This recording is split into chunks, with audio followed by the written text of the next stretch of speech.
ആരാ? ചെവി കേക്കില്ലേ? ആരാന്ന്?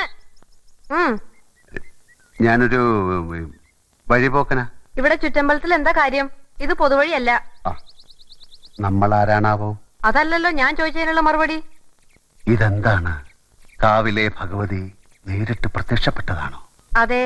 അല്ലാന്ന് തോന്നാൻ മാഷ്ക്ക് ഭഗവതിയെ മുമ്പ് കണ്ട പരിചയമൊന്നുമില്ലല്ലോ. ഉവ്വോ? സത്യം.